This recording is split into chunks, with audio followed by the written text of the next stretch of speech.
이준표 교수님의 불교의 이해와 실천 강좌에 오신 것을 환영합니다. 여러분 반갑습니다. 반갑습니다. 불교의 학자들도 굉장히 많으시고 불교 이야기도 굉장히 많은데 아직까지는 한국 불교의 이야기나 아니면 책들이 일본의 1920년대 거, 1910년대 거를 그대로 그것도 한국식이 아니고 일본식으로 번역해서 공부하는 게 대부분입니다.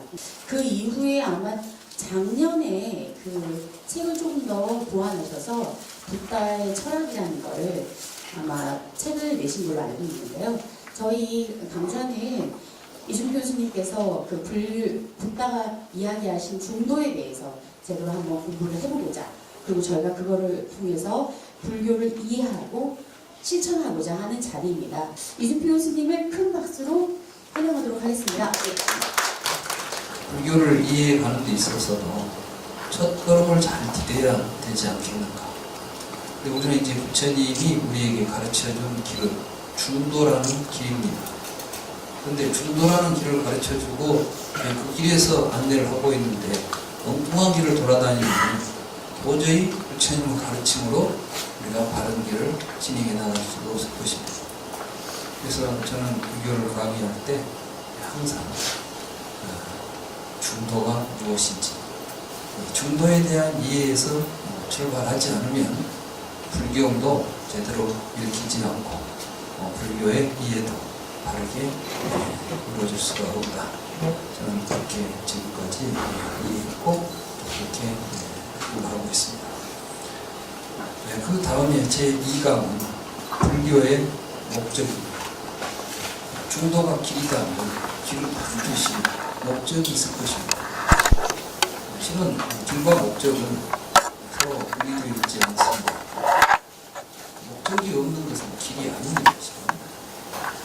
우리 주변에 수많은 길들이 모여 있지만 목적지가 없는 사람은 갈 길이 없는 것입니다.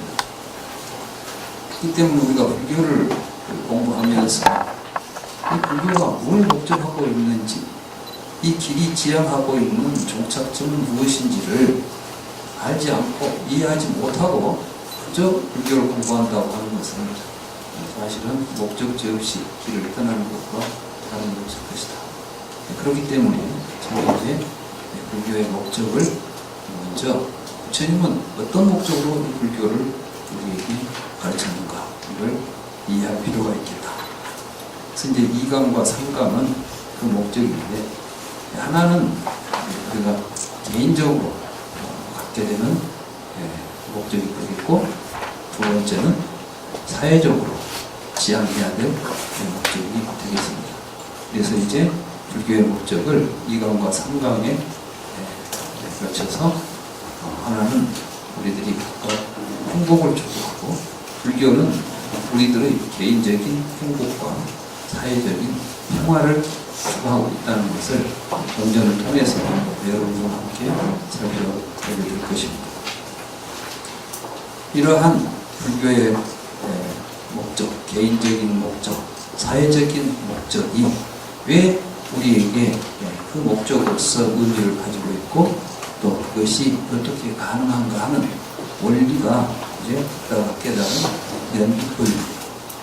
그렇기 때문에 우리는 또 부처님께서 말씀하신 연기법을 개인의 연기와 사회의 연기라는 측면에서 살펴보는 시간을 제4강에 갖게 될 것입니다. 이러한 연기법이라고 하는 붓다가 깨달은 연기법이라고 하는 진리체계 속에서 우리가 이러한 목적을 가지고 수행을 하려고 할 때 우리가 의지해야 될 사실들이 있습니다. 진리라고 말하는 것이죠. 이게 이제 사성제라고 하는 진리입니다. 그래서 제5강에서 불교의 진리, 사성제가 붓다의 연기법과 어떤 관계를 가지고 우리에게 제시됩니다. 이런 부분을 제5강에서 살펴볼 것입니다. 제6강에서는 이러한 사성제의 토대가 되는 12연기를 보다 더 구체적으로 무정문과 한면문의 구조를 통해서 이해하는 시간을 갖게 될 것입니다. 지금까지 불교에서 12연기는 제 생각에는 근본적으로 오해되고 있다. 다시 말해서 왜곡되고 있다. 저는 이제 이렇게 보고 있습니다. 다시 말해서 12연기를 삼세 양중인바로 해석하고 윤회설로 해석해가는 것은 부다의 가르침을 전면적으로 부정하고 있는 해석이다. 그래서 12연기가 유전문과 판별문의 구조를 통해서 우리에게 무엇을 이야기하는지 이것을 제6강에서 좀 더 면밀하게 살펴볼 계획입니다.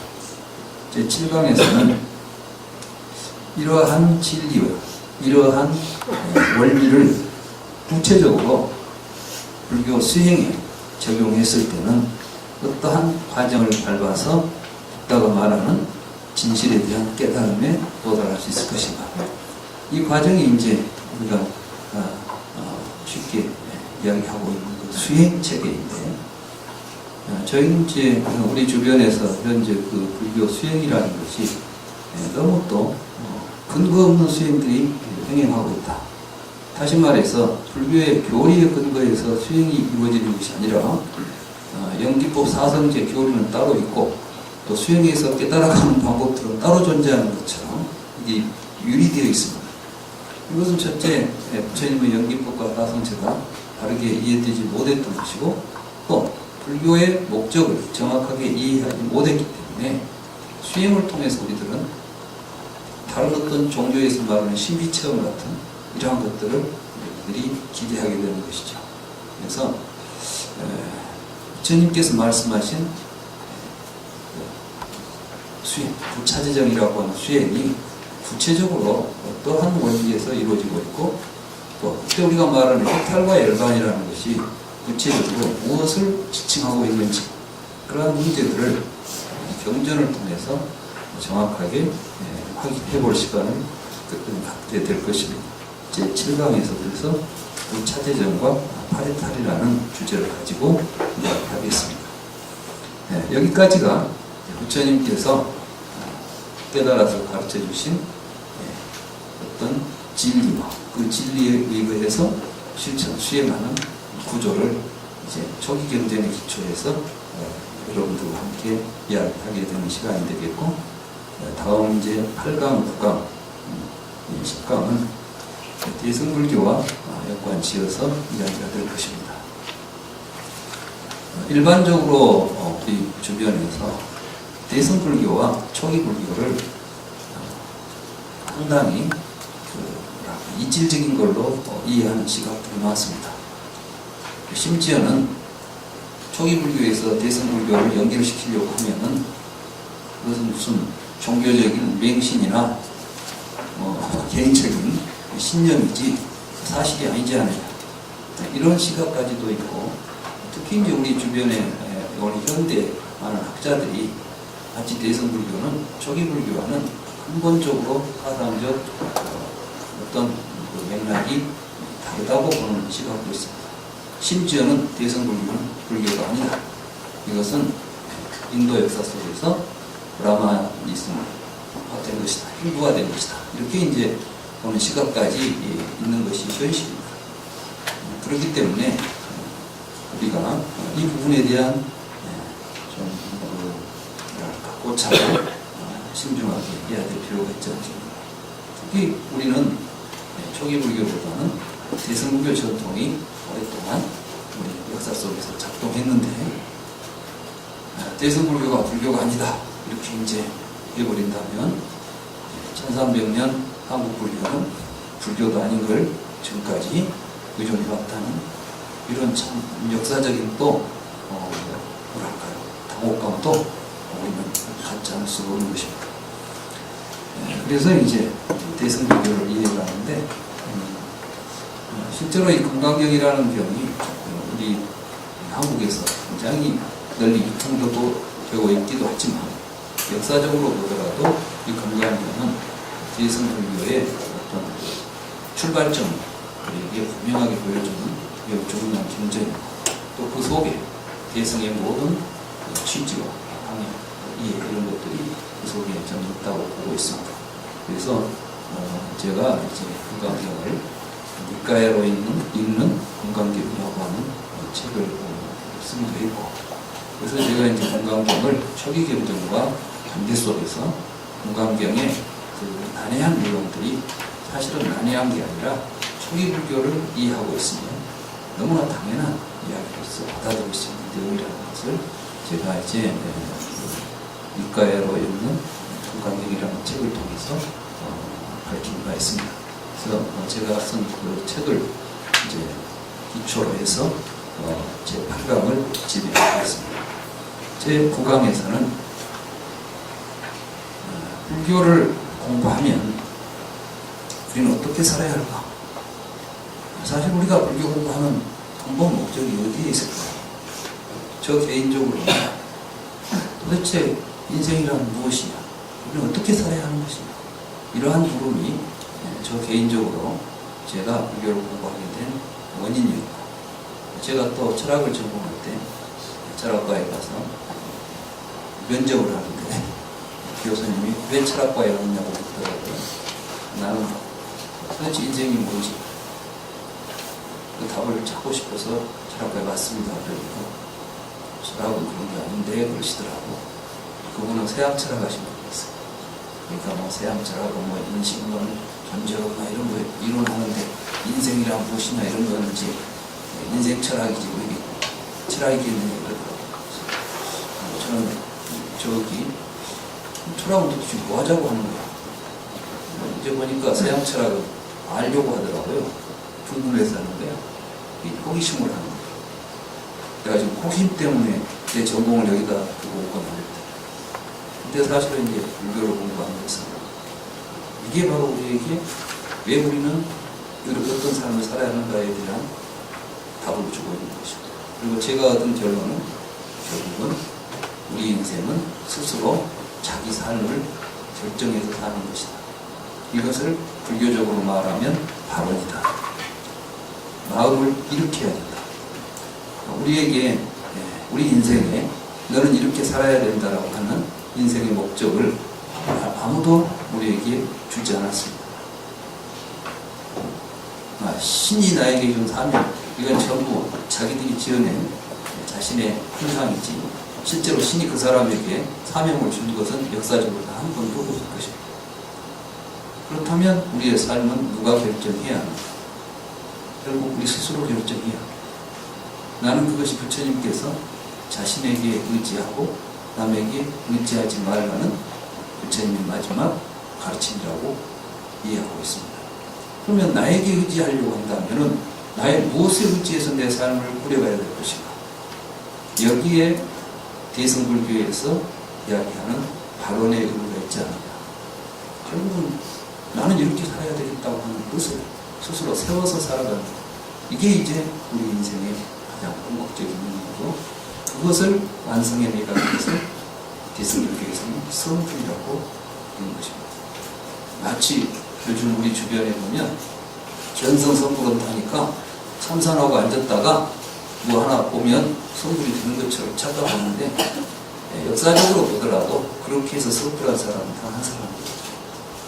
어느 경전을 보더라도 그 사람은 원을 세우고 그 원의 실천을 위해서 육바람대로 실천하고 그 실천을 통해서 불국토를 건설하여 그 국토에서 부처를 이룬다는 이러한 시나리오가 전개되는 것이지, 어디 앉아서 갑자기 부처됐다는 소식은 현실적으로 역사적으로 있었던 이야기가 아닙니다. 그렇기 때문에 보살의 서원 부분에서 이제 그 부분을 다룰 것이고, 그렇기 때문에 이러한 서원을 세워서 살아가는 불자들이 오늘의 현실에서 우리가 지향하고 같이 함께 원을 모아가야 될 이러한 내용들은 무엇일까, 이런 것들을 제 10강에서 불자의 삶이라는 주제로 다루려고 합니다. 오늘은 제 1강 붓다의 침묵과 중도 그 부분입니다.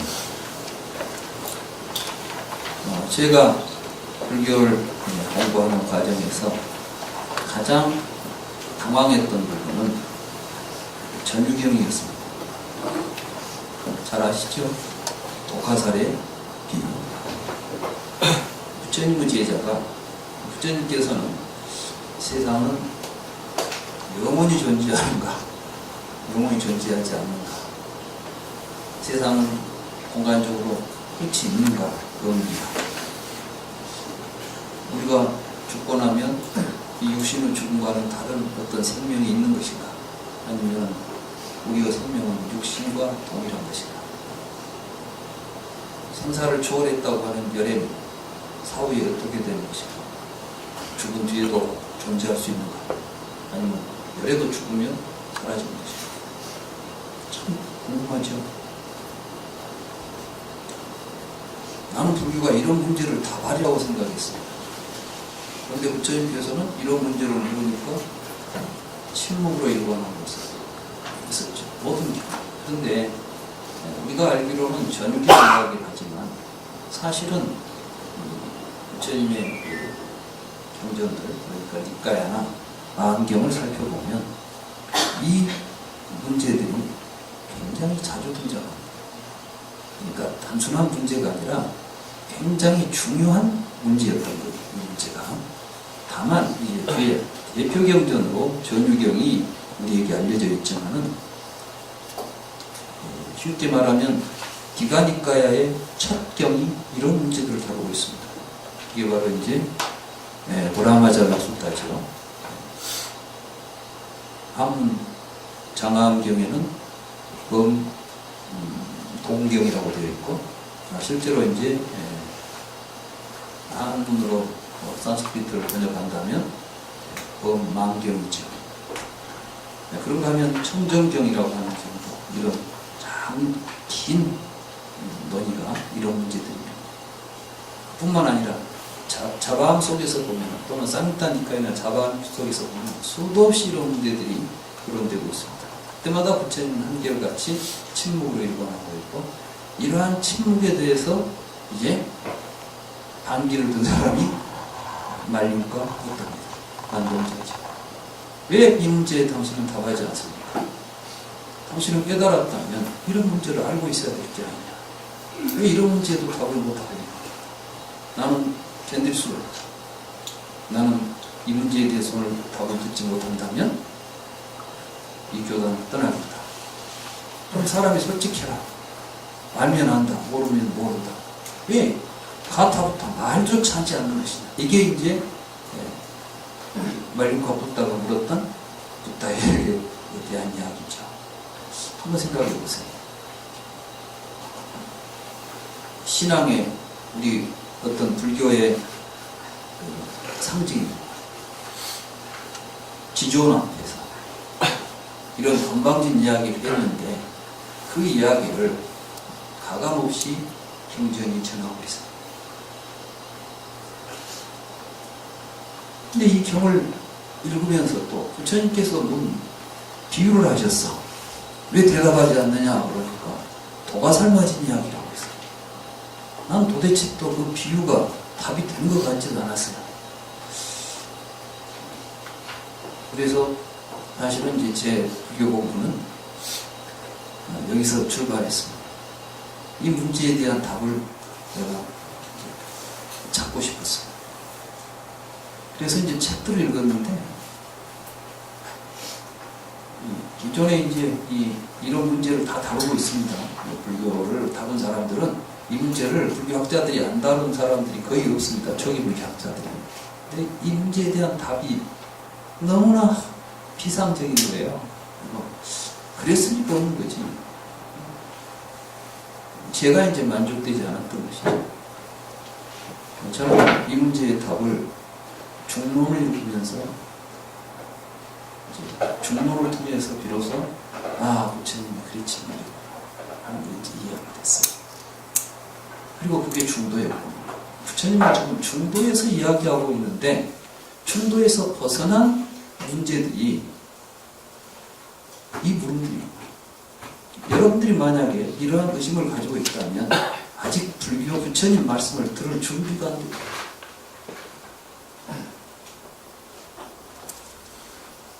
그런데 어떻게 부처님 말씀이 이해가 되겠습니까? 이 세상은 누가 만들었을까요?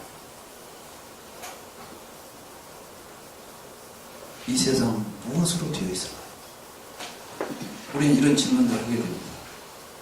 아마 인류는 오랜 옛날부터 그런 문제는 메다에도 나옵니다. 태초에 이 우주에는 무엇이 있었을까? 누가 이 세상을 만들었을까? 아니, 아무것도 없었을 수도 있겠지. 그런데 어떻게 없는 데서 뭐가 나오겠어? 뭐가 있었을 거야. 우리 생각이죠. 우리 다 그런 생각합니다. 그래서 이제 나온 게 종교와 철학들입니다. 근데 지금부터 조금만 생각해 봅시다. 이 세상은 누가 만들었는가? 이 세상은 무엇으로 되어 있는가?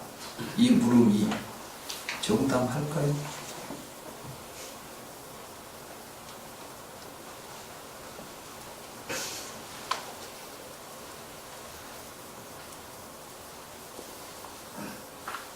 정당하다고 생각되죠. 그랬으니까 그 답을 내놨죠. 성경의 첫 장을 열어보십시오. 태초에 하나님이 천지를 창조하신 줄. 여기서 시작됩니다. 그러니까 이건 뭐예요? 그리고 왜 사람들이 그걸 믿죠? 누가 만들었을까 궁금했는데 그 답을 주고 있는 거예요. 태초에 하나님이 천지를 창조하고, 아, 천지를 창조하신 하나님. 여기를 제거해버리면 기독교는 쓰러지죠. 그렇지 않을까요? 그러니까 출발점이죠. 근데 그 출발점을 다시 한번 생각해 봅시다. 이제 사람들이 누가 하나님이 만든지를 알 것이며 하나님이 어떻게 생겼는지 어디 있는지도 모르는데 왜 그런 질문을 하느냐고 물었을 때 이제 우리 인류의 역사 속에서는 질문이 바꿔집니다. 그러면 무엇으로 되어 있을까? 그래서 이제 우리 철학사나 우리 역사를 이제 살펴보고 기독교가 힘을 잃어가고 왜 기독교가 정치적으로 사회적으로 서구에서 힘을 잃었죠? 기독교를 무너뜨린 게 뭐죠? 뭐예요? 예? 그렇죠. 과학이죠.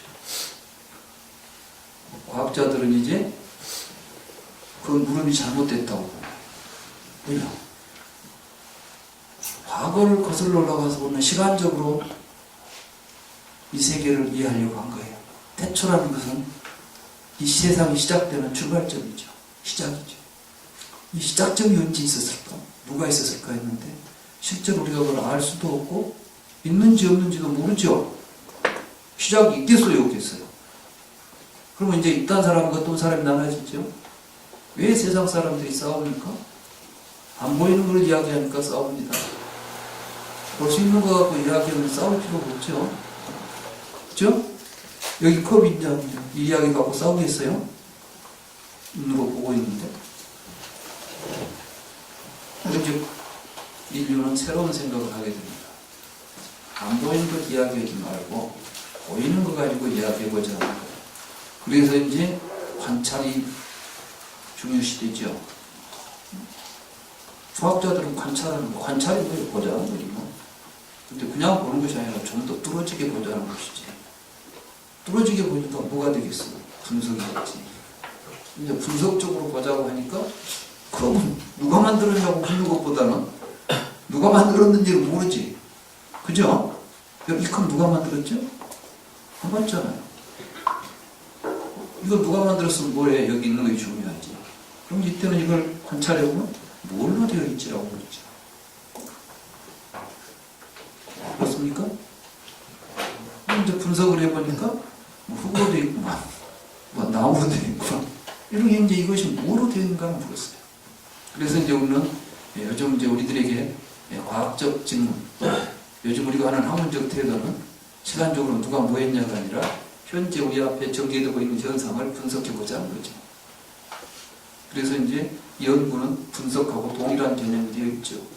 우리는 지금까지 전부 이제 분석적으로 세계를 봅니다.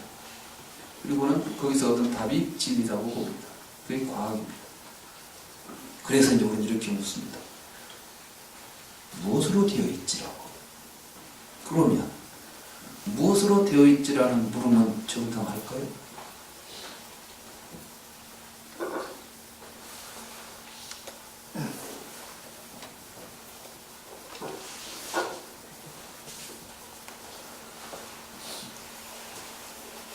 무엇으로 되어 있지라고 묻는 물음은 우리는 그 답을 구할 때 그 무엇을 이야기해야 되죠. 그 무엇은 명사죠. 명사는 그럼 이제 그 말에는 어떤 게 전제되냐 하면 우리가 이름 지어서 부르는 명사는 그 명사에 상하는 실제가 있어야 됩니다. 맞죠? 바꾸고 말하자면 내가 이름 지으기 전에 이미 그 이름을 가지고 있는 놈이 있어야 된다. 이 세상에 우리가 이름 붙이기 전부터 이름을 가지고 있는 존재가 있을까요? 없을까요?